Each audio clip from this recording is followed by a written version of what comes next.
ഇവർ നെഗറ്റീവ് എനർജിയെ കുറിച്ച് സ്റ്റഡി ചെയ്തുകൊണ്ടിരിക്കുന്ന സയന്റിസ്റ്റുകളാണ്. അതുകൊണ്ട് തന്നെ ഇവരുടെ പ്രധാന പരിപാടി എന്തെന്ന് വെച്ചാൽ നെഗറ്റീവ് എനർജി ഉള്ള സ്ഥലത്ത് പോയി അതിന്റെ വീഡിയോസ് ഒക്കെ എടുത്ത് യൂട്യൂബിലിട്ട് വൈറലാകുക എന്നതായിരുന്നു. ഈ ഗോസ്റ്റുകളെ പിടിക്കാൻ വേണ്ടി ഒരു മിഷൻ തന്നെ അവരുണ്ടാക്കിയിരുന്നു. അതിന്റെ പേര് ന്യൂക്ലിയർ ലെൻസർ എന്നാണ്. ഫസ്റ്റ് അറ്റംപ്റ്റിൽ അത് ആ നെഗറ്റീവ് എനർജിയുടെ 7 അയലത്ത് പോയിട്ടില്ല.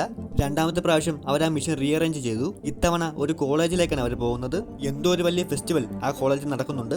അവർ 4 പേരും 4 വഴിക്ക് പോയാണ് ആ ഗോസ്റ്റിനെ തിരിഞ്ഞുകൊണ്ടിരുന്നത്. ഒരു റോബോട്ടിലായിരുന്നു അവർ അന്വേഷിച്ച് നടന്ന ആ ഗോസ്റ്റ് ഉണ്ടായിരുന്നത്. കണ്ണൊന്നുമില്ലാത്ത, കണ്ടാൽ പേടിച്ചു പോകുന്ന ഒരു ഫേസ് ആയിരുന്നു അതിൻ്റെത്. ആ ഗോസ്റ്റിനൊന്നും ചിന്തിക്കാൻ പോലും സമയം കൊടുക്കാതെ അവർ ആ മിഷൻ വെച്ച് തന്നെ അറ്റാക്ക് ചെയ്യാൻ തുടങ്ങി. കുറച്ച് സമയം കഴിഞ്ഞപ്പോൾ അത് അതിന്റെ റിയൽ രൂപത്തിലേക്ക് വന്നു. പക്ഷെ അത് അവരുടെ കയ്യിൽ നിന്ന് രക്ഷപ്പെട്ട് നേരെ പരിപാടി നടക്കുന്ന ഫ്ലോറിലേക്ക് പോയി. കൂട്ടത്തിലുള്ള ഒരു പെണ്ണ് അതിനെ പിടിക്കാൻ വേണ്ടി ഓഡിയൻസിന്റെ മുകളിൽ കൂടെ കിടന്നു പോകുന്നുണ്ടായിരുന്നു. ഇവളും അതുപോലെ ചെയ്യാൻ നോക്കി, പക്ഷെ ആരും പിടിച്ചില്ല. അങ്ങനെ 2 പേര് സ്റ്റേജിന്റെ മണ്ടയിലും 2 പേര് താഴെ നിന്നുകൊണ്ട് ആ ഗോസ്റ്റിനെ മിഷൻ വെച്ച് കൺട്രോൾ ചെയ്യാൻ ശ്രമിക്കുകയായിരുന്നു. ലേസറിന്റെ പവർ കൊണ്ട് അവർ ആ ഗോസ്റ്റിനെ കുപ്പിയിലാക്കി.